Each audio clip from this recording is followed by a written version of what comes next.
Bonsoir, bonsoir, on se retrouve aujourd'hui pour une présentation du tarot des fées de Dorine Virtue qui se présente dans un très joli coffret. Bon, moi ça fait un certain nombre d'années que je l'ai.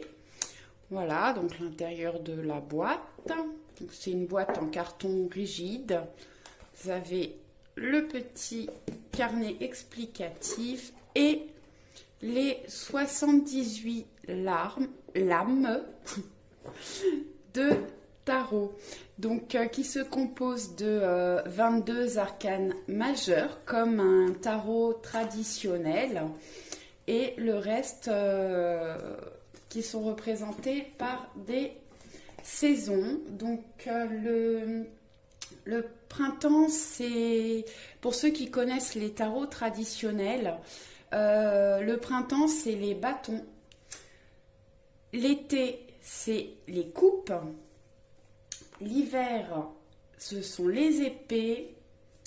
Et l'automne, ce sont les deniers. Donc, voilà, par rapport à un tarot traditionnel, c'est beaucoup plus coloré, plus joyeux, plus moderne. Je vous montrerai par rapport à un tarot classique pour ceux qui ne connaissent pas. Donc le petit livret. Alors moi le mien a un défaut, je pense, de fabrication. Et j'ai toutes les premières pages qui se décollent malheureusement. Donc je suis obligée de faire très attention. Sinon il est assez complet. Je vais vous montrer... Donc, déjà, on vous parle de tous les oracles qu'elle a fait.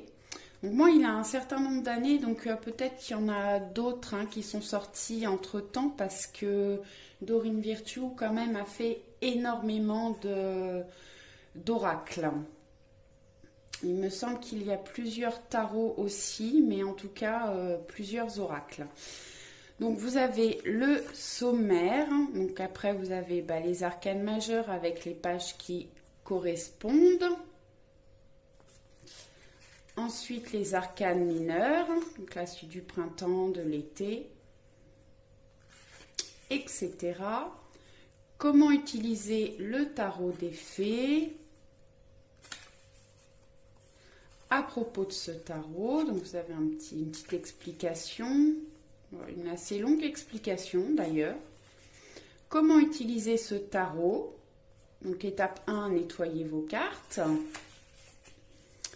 Étape 2, préparer les cartes. Étape 3, poser une question. Étape 4, mélanger les cartes.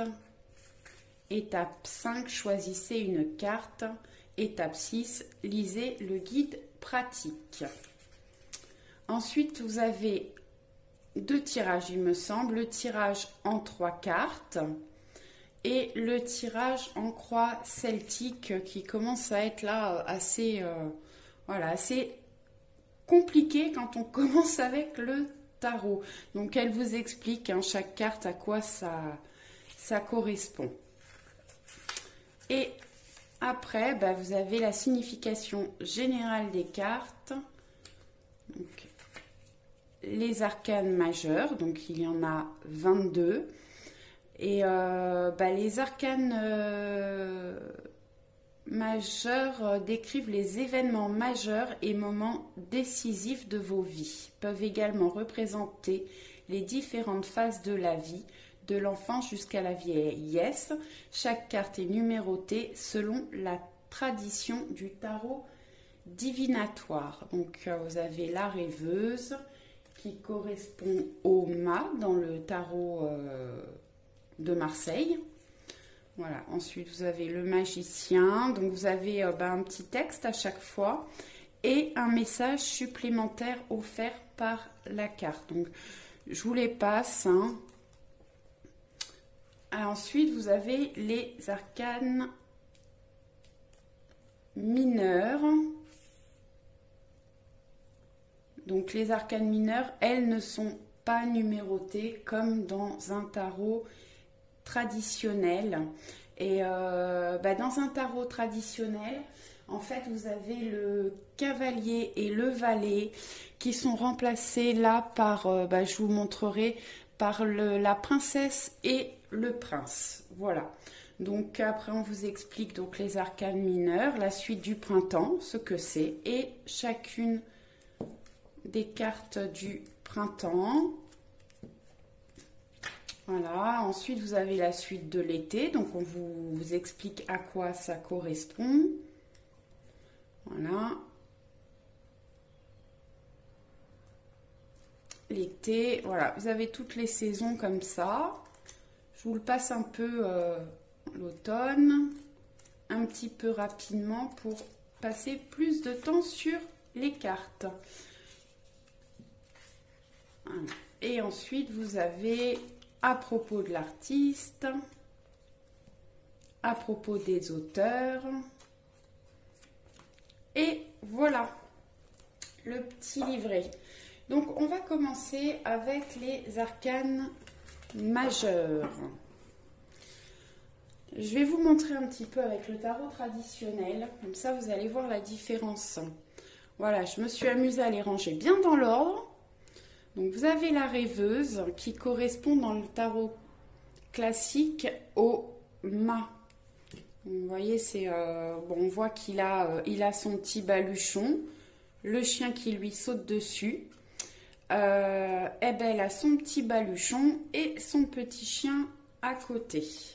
Ensuite, vous avez le magicien, le battleur, et qui est représenté par le magicien. Bon là c'est différent parce qu'il n'y a pas la table, mais bon on voit qu'il a le symbole de l'éternité là, donc il a appris pas mal de choses déjà. Je vais peut-être vous lire quand même les petites phrases en dessous, quoi qu'il y en a 78, ça va être très long si je m'amuse à faire ça. Donc ensuite vous avez la papesse dans le tarot classique, et là on a la grande prêtresse. Donc voilà, c'est pas tout à fait le même nom, mais ça y ressemble fort quand même. Ensuite, pour les deux tarots, vous avez l'impératrice. Moi, je les trouve très belles, hein, ces cartes du tarot des fées. L'empereur, pour les deux jeux. Alors là, normalement, c'est le pape et là, on a l'unité. Mais bon, on voit que c'est un vieil homme sage. Ensuite, on a l'amant. Et pour le tarot des fées, on a les amants. Qu'est-ce que j'ai dit? On a l'amoureux. Et pour le tarot des fées, on a l'amant. Ensuite, le chariot. Pour les deux tarots. Ensuite, la justice. Donc là, en fait, les deux... Bon, il y a l'épée qui est là. Je ne sais pas si vous la voyez bien. Voilà. Et la balance est représentée... Ah non, elle est là, je ne l'avais pas vue. Elle est bien là, la balance. Et on a des jumelles. Ensuite, vous avez l'ermite sur le tarot des fées qui est représenté par une femme. La roue de fortune, donc la roue. Je ne vous ferai pas les deux tarots tout le long, hein, je fais juste les arcanes majeures pour vous montrer. Donc la force, on a le lion dans les deux avec cette femme. Voilà, ils nous ont rajouté un petit agneau. Le pendu. Alors là, la mort, c'est la liberté. Voilà, se libérer du passé. Une fin qui fait place à de nouvelles opportunités. Il est temps d'avancer. Voilà, c'est beaucoup moins dur avec l'oracle, enfin le tarot des fées. Là, on a la tempérance, pardon. Là, ils ont mis l'équilibre, mais on voit bien, hein, les vases sont représentés sur les deux cartes avec, là c'est de l'eau et là c'est du sang, mais voilà, c'est la même chose, ils ont changé le nom. Le diable a été représenté par l'ego. La maison Dieu par l'expérience de vie. Libérez-vous des anciennes croyances qui ne servent plus. Un événement important et transformateur, une situation ouvrant la voie vers de nouvelles opportunités. L'étoile, là c'est l'étoile pour les deux. La lune, pour les deux aussi. Le soleil.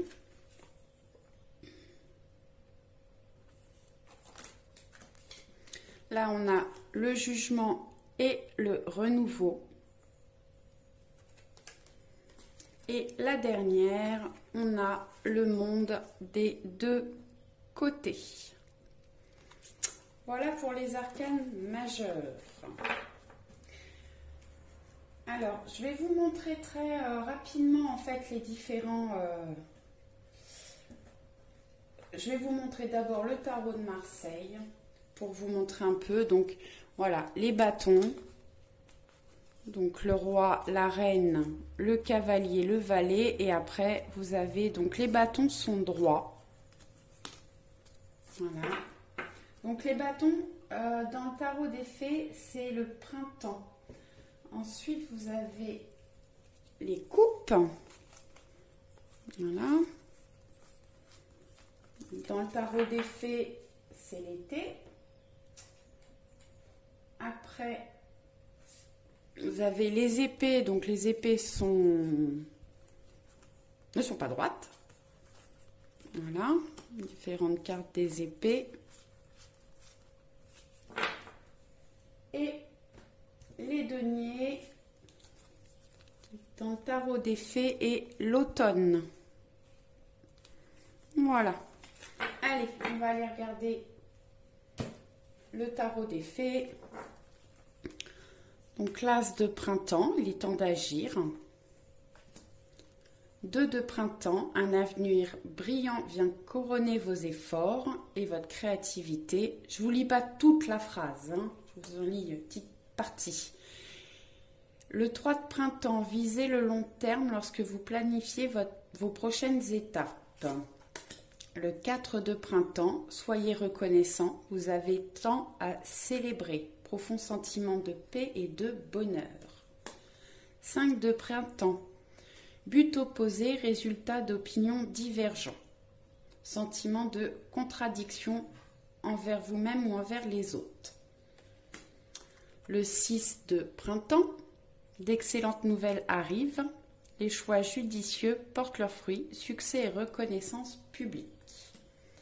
Le 7 de printemps, affirmez-vous, ne revenez pas sur vos croyances, défendez-vous avec courage. Le 8 de printemps,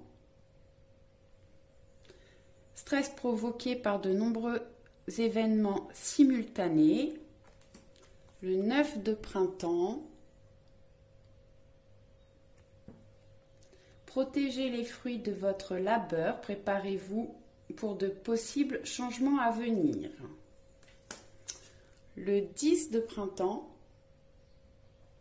demandez de l'aide aux autres, trop de travail, peu de loisirs, est accablé par trop de responsabilités. La princesse du printemps, optimiste, enthousiaste, créatif, énergique, il est temps de réaliser vos rêves. Le prince du printemps, sur son lapin ou son lièvre, séduisant, confiant, passionné, agité, action immédiate. Un défi que vous pouvez révéler avec succès, une relation passionnée. La reine de printemps, brillante, loyale, talentueuse, amicale, ayez confiance en vous. Le roi du printemps, innovateur, inspirant, sage, théâtral, rentrée d'argent imprévue, vos compétences de leadership sont nécessaires. Allez, après on passe à l'été, donc ce sont les coupes.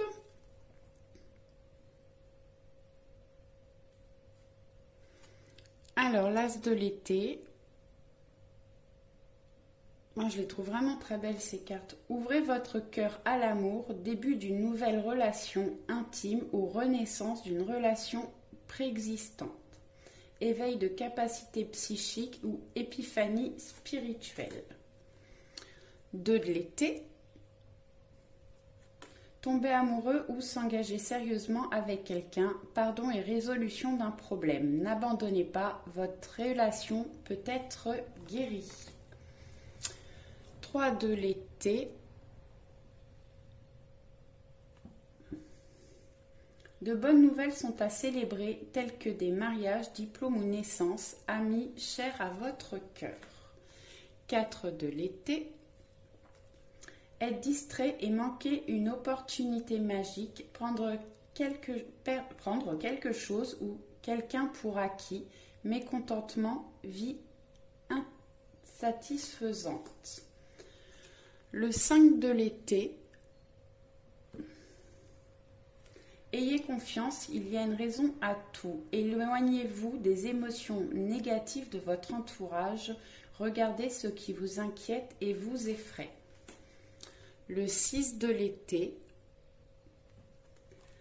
Enfant ou enfance, retour de personnes liées à votre passé ou d'un ancien amour, souvenir erroné, en bien ou en mal, différent de la réalité. Le 7 de l'été. Arrêtez de procrastiner. Votre pouvoir vient de votre capacité à prendre une décision. Suranalyser vos options vous rendra confus. Le 8 de l'été. Envie d'une vie plus significative. Prenez conscience qu'il est temps d'avancer et de passer à autre chose.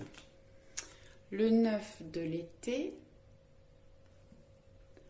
Vos vœux deviennent réalité, vos rêves sont exaucés. Moment magique de votre vie. 10 de l'été. Une vie émotionnellement enrichissante en famille ou entre amis. Élevez des enfants avec sagesse, personnes en qui vous pouvez avoir confiance. La princesse de l'été. Gentille, sensible, bienveillante, inexpérimentée, nouvelle relation ou expérience émotionnelle, invitation à des événements sociaux. Le prince de l'été. Romantique, captivant, dramatique, volage, coup de foudre, être sans dessus-dessous. Il vous faut apprendre à garder les pieds sur terre durant cette expérience émotionnellement forte. La reine de l'été.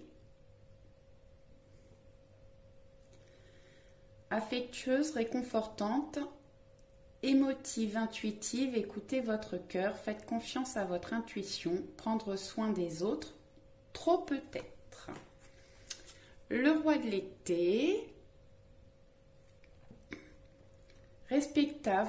Respectable, dévoué, mature, chaleureux, un amoureux en qui vous pouvez avoir confiance. Excellent conseil venant du cœur, s'impliquer dans une entreprise culturelle ou s'efforcer d'être créatif. Ensuite, on a l'hiver, c'est les épées dans le tarot classique. Alors, l'as de l'hiver, un magnifique tigre blanc. Ne soyez pas découragés par les défis sur le chemin. Il est important de communiquer clairement et avec passion de nouvelles idées étonnantes qui devraient se présenter. Le 2 de l'hiver. L'indécision vous retient. Faites votre choix en fonction de ce qui est mieux pour vous au lieu d'essayer de plaire aux autres, se sentir piégé entre l'intellect et l'émotionnel. Le 3 de l'hiver. Demandez aux autres de l'amour et du réconfort, vous sortirez de cette situation grandi et plus fort. Tristesse qui guérit avec le temps. 4 de l'hiver. Mettez de côté vos préoccupations pour l'instant. Vous pouvez prendre une décision plus tard. Méditer vous offrira des solutions. Besoin de plus de temps, de sommeil ou bien de vacances. Le 5 de l'hiver. Éloignez-vous des associations malhonnêtes. Prise de conscience que ce que vous pensiez vouloir ne vous apporte pas le bonheur, quelque chose n'en vaut pas la peine. 6 de l'hiver.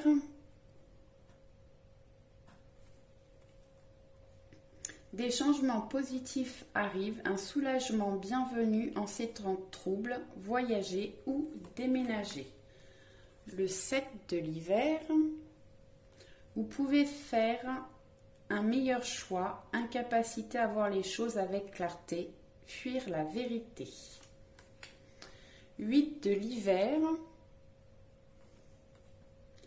Vous êtes fin prêt si seulement vous pouviez croire en vous, se croire incapable ou impuissant à tort, manque de confiance qui vous empêche d'obtenir ce que vous désirez. Le 9 de l'hiver. Peur infondée, n'imaginez que le pire scénario, autorisez les soucis à prendre des proportions exagérées comparées aux problèmes. 10 de l'hiver, résolution des difficultés, être délesté d'un poids, fin d'une addiction ou codépendance.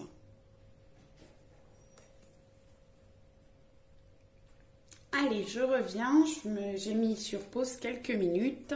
Ensuite, on a la princesse de l'hiver. Curieux, sincère, réaliste, peu diplomate. Informations qui peuvent vous aider, mais qui peuvent également être difficiles à entendre. Dire la vérité avec bienveillance.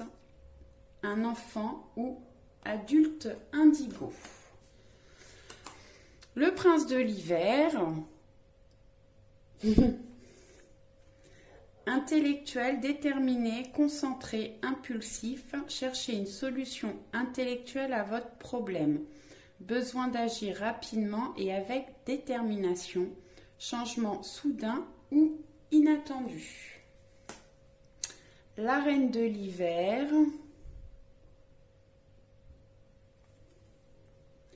Forte, patiente, autonome, drôle, libérez-vous des choses ou des personnes qui ne sont plus utiles à votre évolution. Il est temps de vous concentrer sur votre carrière, personne célibataire ou divorcée. Le roi de l'hiver.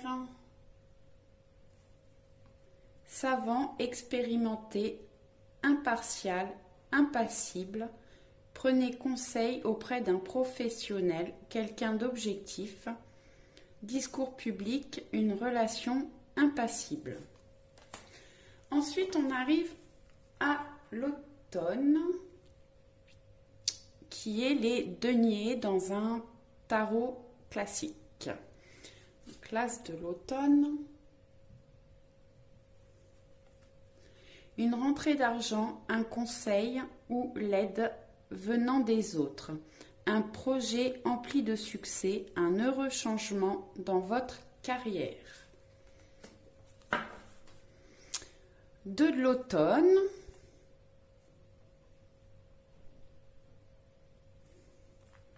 ajoutez de la joie dans tout ce que vous faites, jonglez entre plusieurs priorités ou emplois, talent exceptionnel pour mener à bien plusieurs choses à la fois. 3 de l'automne. Suivez votre passion lorsqu'il s'agit de faire carrière. Soyez le meilleur dans votre domaine. Être rémunéré pour ses talents créatifs. 4 de l'automne. Gérez vos ressources avec sagesse. Équilibrez vos dépenses et vos économies. Aidez les moins fortunés. Le 5 de l'automne. Demandez de l'aide autour de vous. Mauvais timing pour un changement de carrière. Problème financier. 6 de l'automne. Le bien que vous semez vous revient. Rentrée d'argent inattendue. Empruntez judicieusement ou remboursez une dette. 7 de l'automne. Soyez patient et cessez de vous inquiéter. Prenez le temps de vous reposer et de planifier les prochaines étapes. Investissement prudent en temps ou en argent.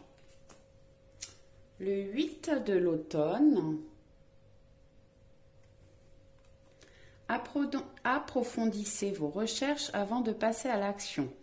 Éducation sous forme de séminaire, retour à l'école ou stage, excellente maîtrise du métier et projet à long terme. 9 de l'automne. Récompensez-vous pour votre dur labeur, être heureux et réussir en étant à son compte. Appréciez vos moments de calme et de solitude. Le 10 de l'automne. Prenez les mesures nécessaires pour assurer la sécurité financière de vos enfants ou de vos proches. Faire des investissements judicieux ou préparer sa retraite. Honorer les traditions familiales.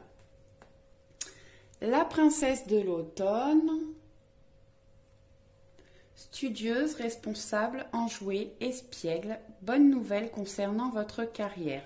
Promotion ou bourse d'études. Les plans bien pensés se réalisent avec succès. Besoin d'un petit coup de pouce pour débuter. Le prince de l'automne. Fiable, protecteur, chevaleresque, plein d'humour, action prudente, message, attention méticuleuse aux détails, bonté envers les autres. La reine de l'automne. Généreuse, élégante, gracieuse, pragmatique, soyez pratique quant à la façon de procéder. Capacité d'embellir tout ce que vous voulez. Rencontrez quelqu'un qui peut vous aider à réaliser vos rêves. Et pour finir, le roi de l'automne. Compatissant, accompli, charismatique, talentueux. Soyez plus catégorique lorsqu'il est sujet de ce que vous savez être juste. Tout va dans votre sens. Une bonne personne ou société pour qui travailler. Voilà, on a fait le tour des 70 arcanes. J'espère que la vidéo vous aura plu. À très vite. Ciao, ciao!